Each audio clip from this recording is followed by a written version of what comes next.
Bonjour, bienvenue dans ce tuto Maya concernant le modeling. Nous allons voir comment réaliser la modélisation d'un bâton de rouge à lèvres, vraiment très basique, avec les pièges à éviter et les techniques à appliquer pour faire l'objet le plus simplement possible et ne pas tomber dans le piège de triangle ou de n-gon. Donc la première chose qu'on peut commencer à faire, par exemple, c'est faire un bâton de rouge à lèvres. Donc pour faire le bâton de rouge à lèvres, on peut commencer par créer un cylindre. Donc le bâton de rouge à lèvres, ça va être la partie qui sera à l'intérieur et qui va appliquer de la couleur sur les lèvres. Donc ce que je peux faire pour commencer, c'est créer un cylindre. Et ensuite, je vais réduire le nombre de faces à 8 côtés. Pourquoi 8? Tout simplement parce que 8, c'est un nombre assez pratique avec lequel on va pouvoir moduler assez aisément le nombre de côtés, parce que déjà c'est pair, et on va pouvoir également supprimer les arêtes, les edges qui vont nous gêner pour préparer l'objet à être utilisé pour la suite en texturing, rigging, skinning, animation et pour le reste. Le modeleur ne doit pas penser que à lui-même, il doit penser également à ce qu'il va se passer par la suite. Pourquoi est-ce qu'il crée l'objet? Dans quel but? Est-ce que ça va être pour du modeling pur, juste pour faire un posing, juste pour une démo technique? Donc là, si c'est pour une démo technique, éventuellement, là, il y aura peut-être moins d'efforts à faire, mais si c'est en vue de faire un objet dédié à tout ce qui va être vraiment texturing, reskinning et animation, il faudra bien faire attention à certains points, bien que là, généralement, tous les éléments seront rigides et seront donc de type hard surface, comme on appelle ça. Ils ne subiront pas énormément de déformations souples, comme pourrait le subir, par exemple, un coude, un genou, un bras, un, un torse, etc. Donc je reviens là-dessus, sur cette partie avec le bâton de rouge à lèvres. Donc je fais 8 côtés. 8, c'est pas mal parce que c'est suffisant et c'est pas trop à la fois.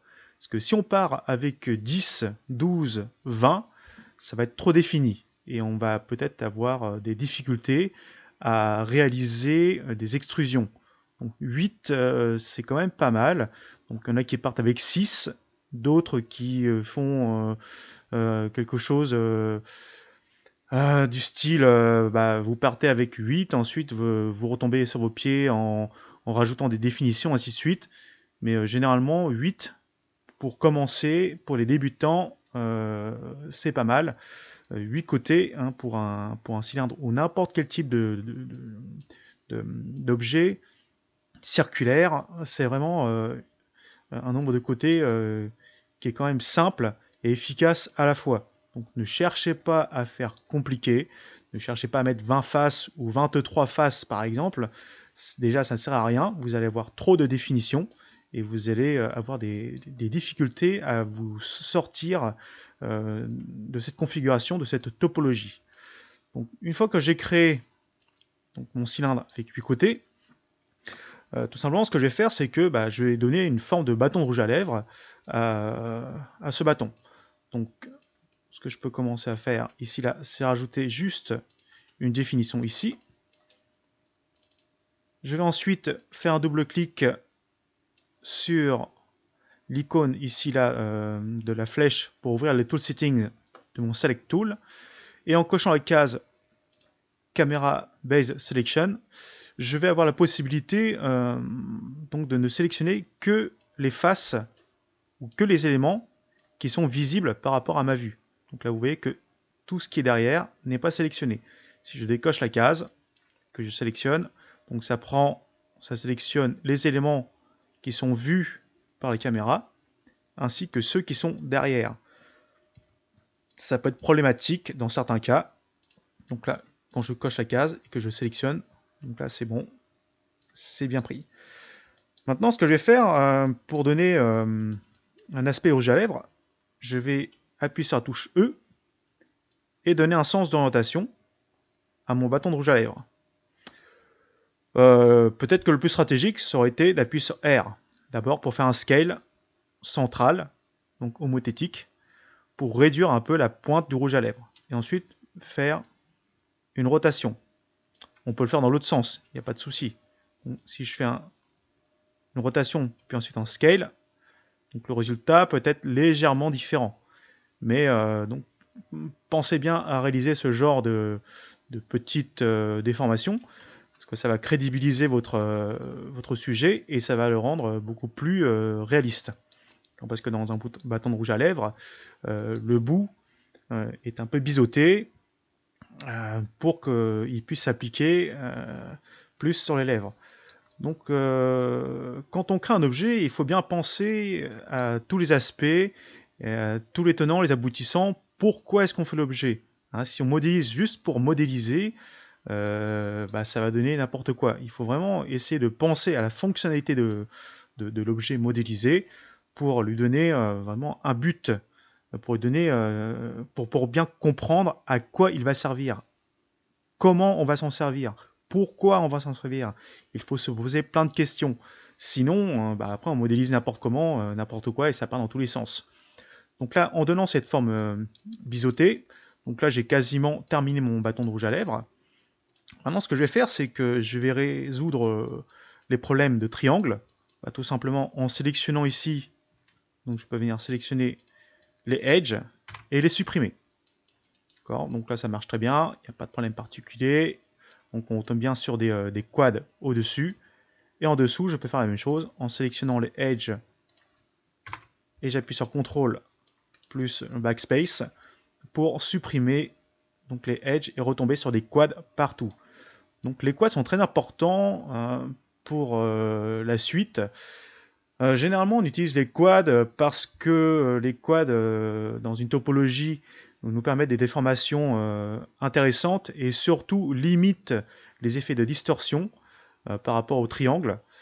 Évidemment, le bâton de rouge à lèvres, là, ne va pas subir de distorsion ni de déformation.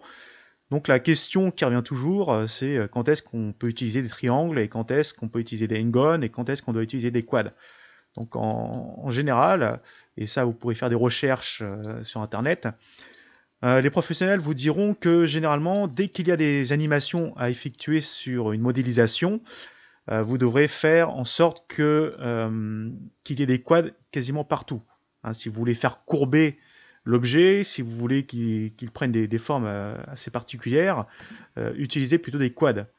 Après, si vous n'avez pas l'utilité ou si vous savez que il ne va pas subir de déformation, évidemment, les triangles et les n-gon, pourquoi pas. Mais attention, si vous les conservez, ils risquent de vous poser des soucis au niveau du texturing et de tout un tas d'autres choses ultérieures. Ça peut vous créer des petits effets de scintillement durant les rendus, des effets lumineux qui ne vont pas être uniformes parce que la lumière va venir taper sur les faces. Si les faces ne sont pas correctement alignées, si votre topologie n'est pas harmonisée, vous allez vraiment avoir ce genre d'effet où vous allez avoir des reflets de lumière qui vont se refléter, mais avec des angles créant un peu un effet diamant, prisme, etc., qui n'est pas forcément souhaité sur une surface cylindrique de ce type-là. Donc méfiez-vous des triangles et des quads. En plus, donc, je rappelle que pour ceux qui sont étudiants, vous devez absolument apprendre à modéliser en quad pour prendre l'habitude de ne faire que des quads. Parce que qui peut le plus, peut le moins. Si vous savez modéliser en quad, vous saurez modéliser avec des triangles. L'inverse n'est pas toujours vrai. Et on le voit suffisamment quand on va dans des modélisations avancées. Beaucoup de personnes qui ont pris de mauvaises habitudes avec des triangles laissent ces triangles. Et ensuite, on le voit au moment du texturing et surtout du rigging skinning, s'il y a des déformations effectuées. Les triangles, là, c'est vraiment fatal. Donc, Là, une fois que j'ai terminé ma modélisation en low poly comme ça, la prochaine opération, c'est d'appuyer sur la touche 3 du pavé numérique pour voir ce que ça va donner. Donc là, je vois qu'il y a un résultat qui n'est pas du tout satisfaisant. Là, c'est n'importe quoi. Là, vous devez faire attention. Dans la réalité, le bâton de rouge à lèvres, en bas, il n'est pas comme ça. Hein. Il n'est pas bombé, il n'est pas arrondi. Donc là, on va venir faire une stabilisation. Donc pour faire une stabilisation, vous avez plusieurs techniques. Donc la technique la plus simple et directe, c'est celle-là. Je sélectionne toutes les edges qui font le tour.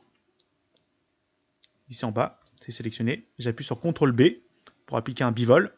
Je mets en segment 2 et je réduis la fraction. Et là, donc là, vous voyez, il y a un chanfrein qui est appliqué sur ma sélection. Donc en mettant 2, donc en mettant segment 2, donc là j'ai les deux segments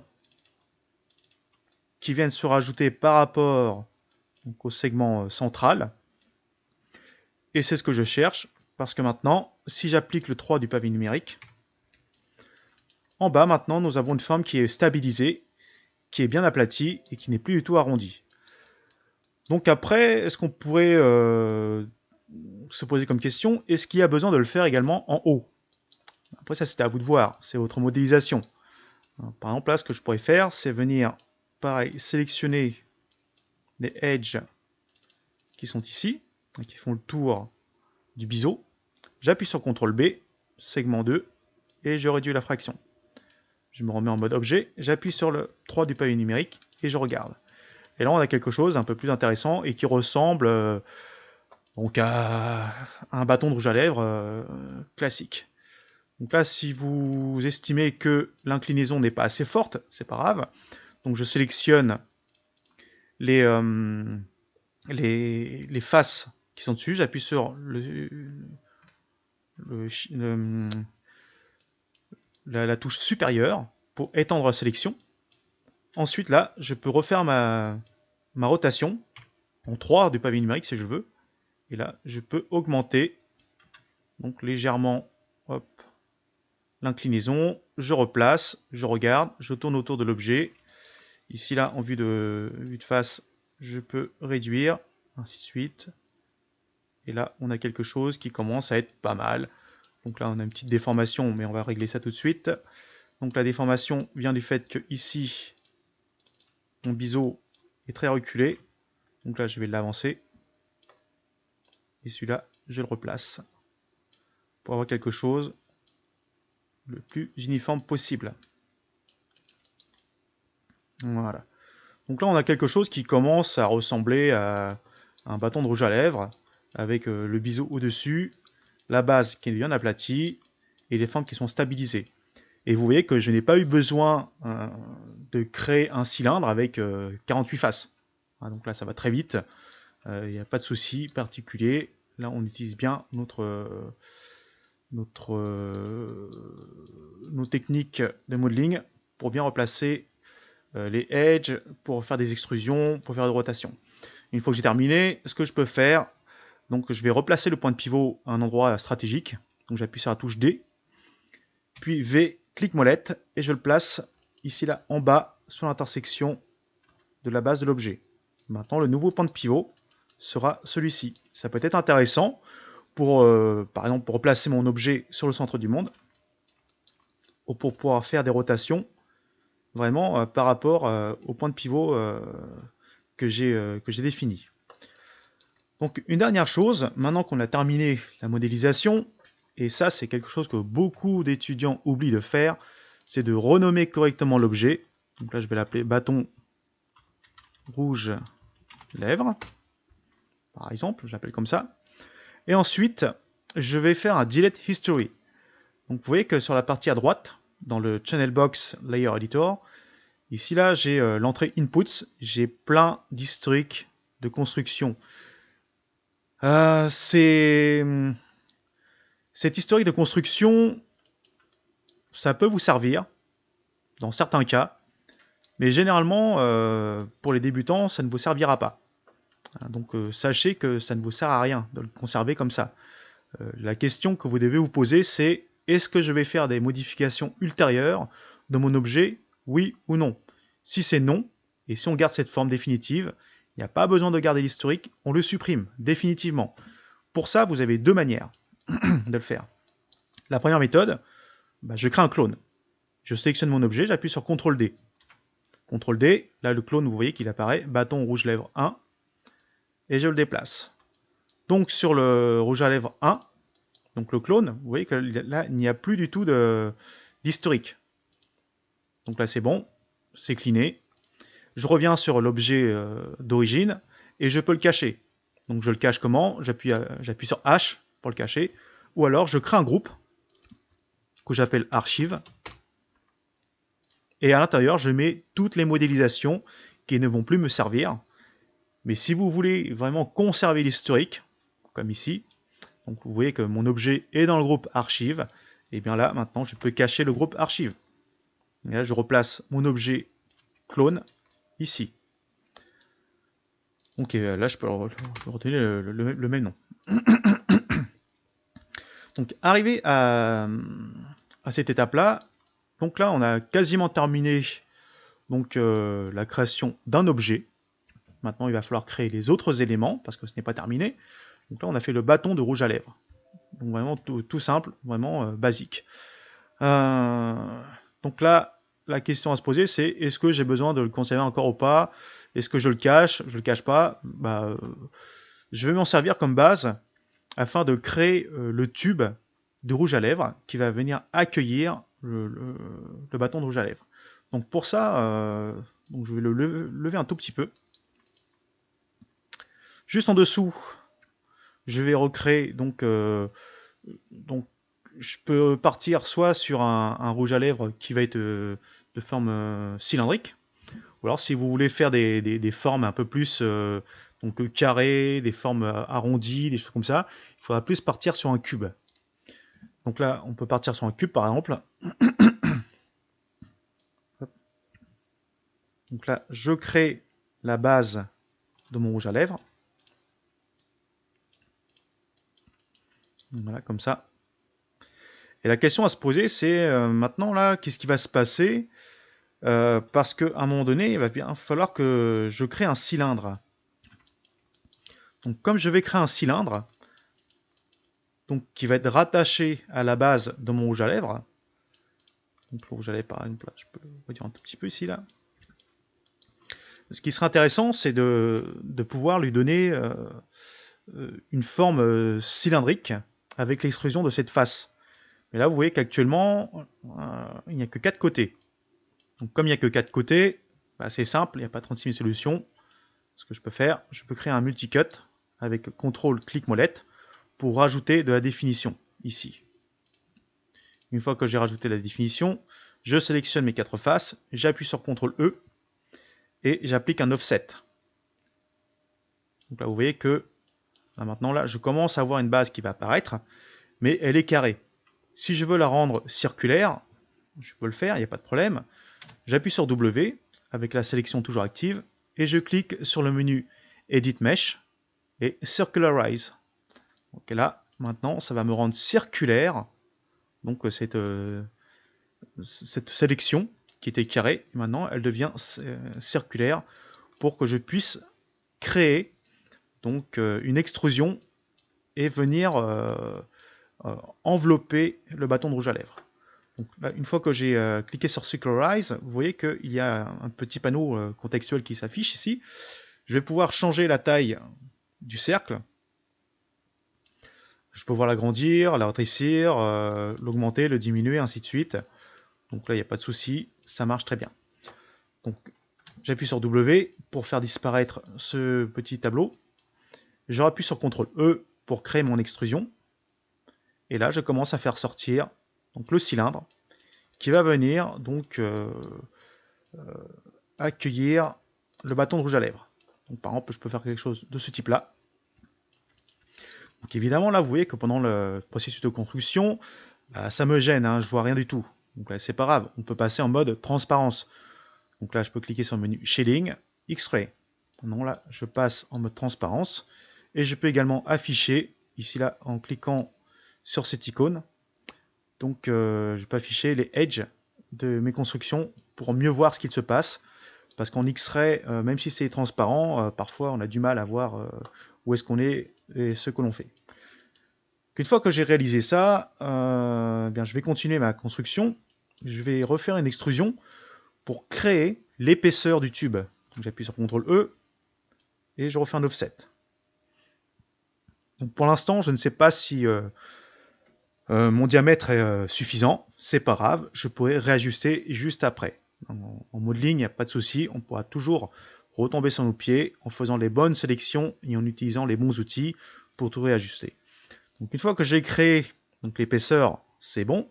Maintenant, je rappuie sur CTRL E et je descends mon cylindre. Je peux le descendre très bas.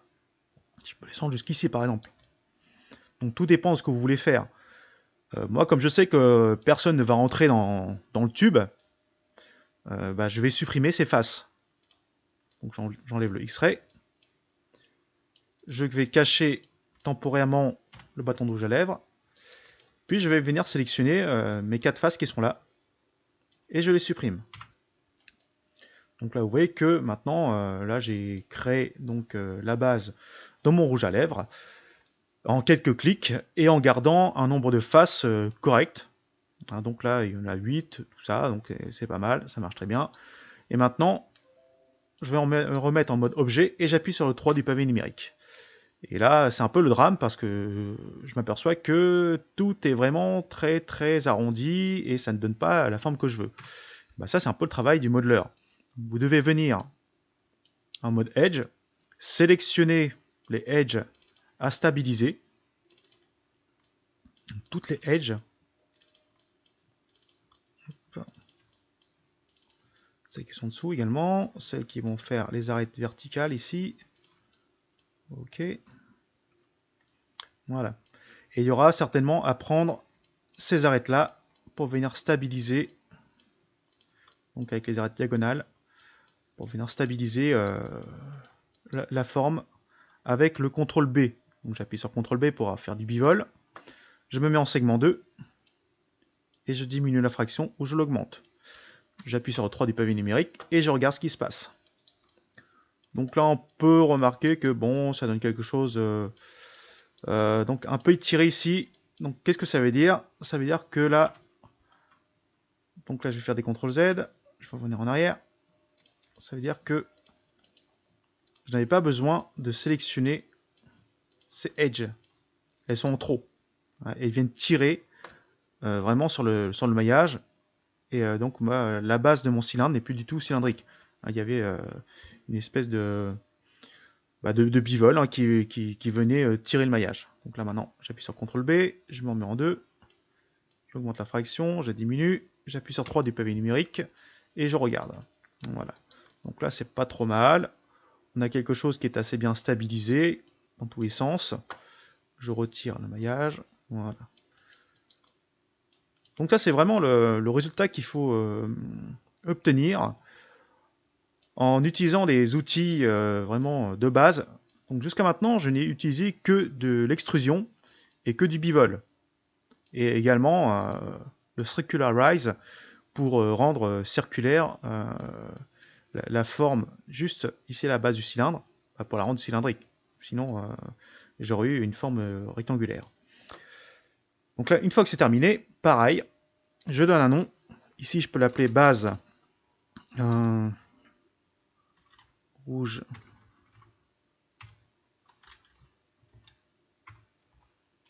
lèvres.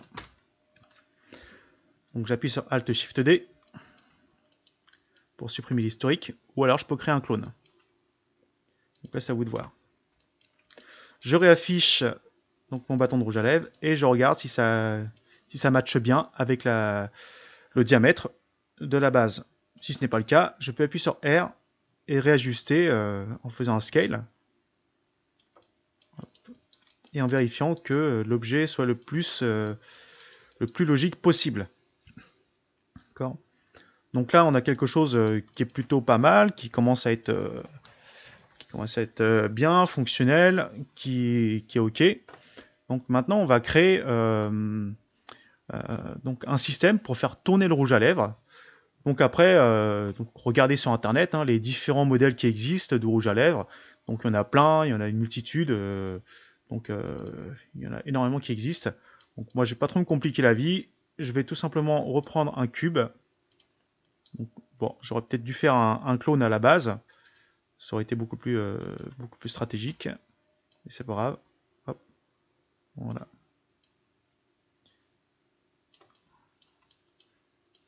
Hop. Voilà.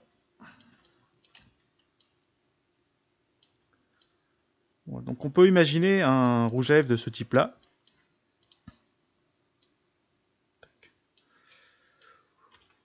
Où cette partie va tourner.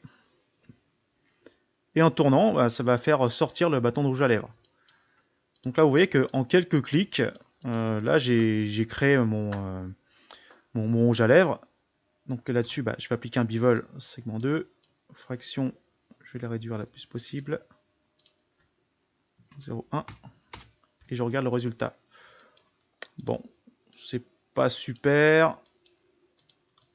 Il manque un peu de définition, donc bah, c'est pas grave.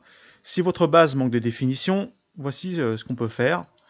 Donc c'est pas trop compliqué. Je fais un multicut, je rajoute donc un multicut en plein centre. Je sélectionne les edges qui vont m'intéresser. Donc ce sera les edges ici à la base. Les edges verticales.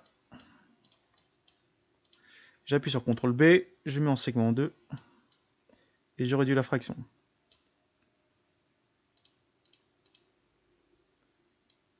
Voilà. J'appuie sur 3 du pavé numérique. Ok, ça a l'air d'être pas mal. Et je réaffiche le reste. Ok. Donc là, j'ai quelque chose qui commence à être pas trop mal. Hein. Donc, je me remets en mode objet. Et donc, pour cet élément, je vais l'appeler... bon,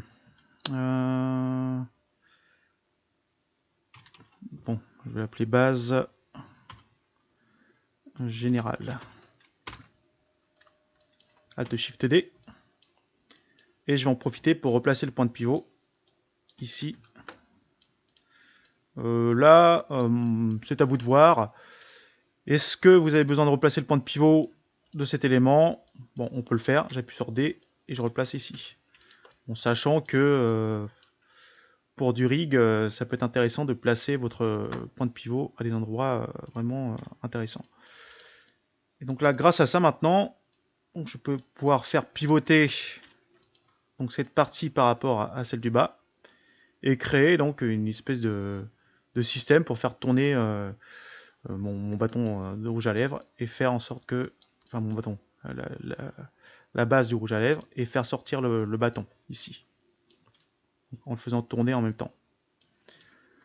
Donc là vous voyez qu'en quelques clics on peut réaliser une modélisation vraiment très très simple en utilisant que des techniques d'extrusion, de bivol et un peu de circularize pour créer un objet très simple, rapidement, qui n'est pas très très défini, mais qui est largement suffisant pour donner l'effet que l'on veut.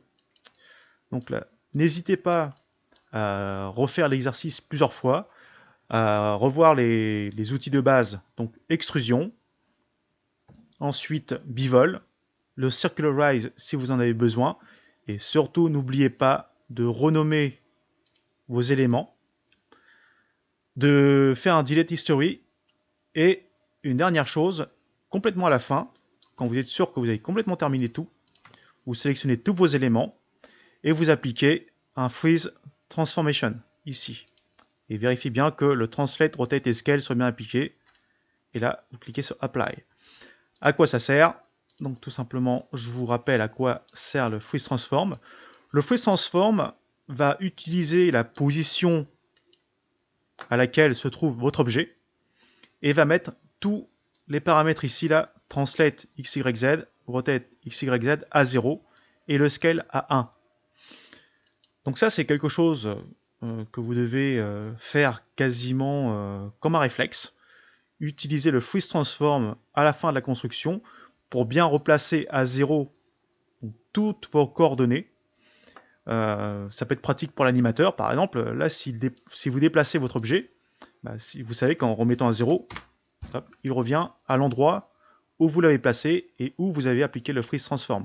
Sinon, vous devrez retenir la position vous-même. Donc là, ça va, il n'y a que 3 éléments. Imaginons qu'il y en ait 100 ou 200, là, ça va commencer à faire beaucoup. Donc, n'oubliez pas d'appliquer correctement un delete history sur vos objets, plus un freeze transform.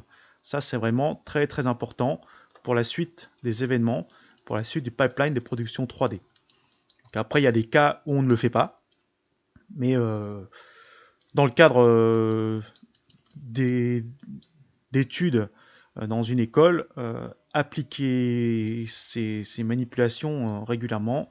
Comme ça, vous aurez des objets qui sont propres, bien nettoyés et qui ne souffriront pas de quoi que ce soit.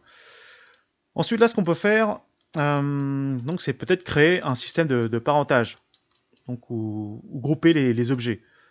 Bon, si vous voulez faire du rig, il vaut mieux grouper le tout. Donc, en groupant le tout, on met tous les éléments dans un seul et même groupe qui s'appelle rouge à lèvres. De cette manière, après, si vous voulez faire du rig, vous pouvez mettre des contrôleurs autour, un squelette, vous pouvez faire tout un tas de systèmes élaborés pour faire en sorte que votre rouge à lèvres puisse être animé. Mais sinon, bon, un groupe, c'est largement suffisant. Ou éventuellement, vous pouvez utiliser le système de parentage en mettant un élément enfant d'un autre. Donc ça peut marcher, dans certains cas, il n'y a pas de problème particulier. Sauf que si vous faites du rigging, faites attention, hein, selon le résultat que vous voulez obtenir, parfois il vaudra mieux laisser les éléments complètement détachés les uns des autres. Donc après, ce seront les influences qui vont faire le reste. Donc n'hésitez pas à refaire l'exercice. C'est quelque chose de vraiment très important pour la suite des événements. Si vous n'arrivez pas à faire ce genre de modélisation simple, donc en évitant des triangles et des ngones, ça va être très très compliqué pour la suite. Donc entraînez-vous beaucoup, faites beaucoup de modélisation. N'hésitez pas à faire plusieurs déclinaisons du rouge à lèvres. Ensuite, là, passez sur d'autres objets. Prenez des objets aussi simples que celui-ci et essayez de les remodéliser en restant vraiment simple et efficace. Donc là, vous voyez que j'ai bien utilisé que 8 faces. Donc restez sur ce genre de topologie au départ. Plus tard, évidemment, ça sera différent. Quand vous aurez à construire des objets plus complexes, les 8 faces, ce sera peut-être plus suffisant. On va peut-être passer sur 12, 16, 24, je ne sais pas. Mais pour l'instant, hein, pour un objet aussi simple qu'un rouge à lèvres, ce n'est pas la peine de prendre 40 000 côtés. Donc j'espère que ce tuto vous aidera. Donc n'hésitez pas vraiment à vous entraîner là-dessus. Et on se revoit pour un autre tuto. Au revoir.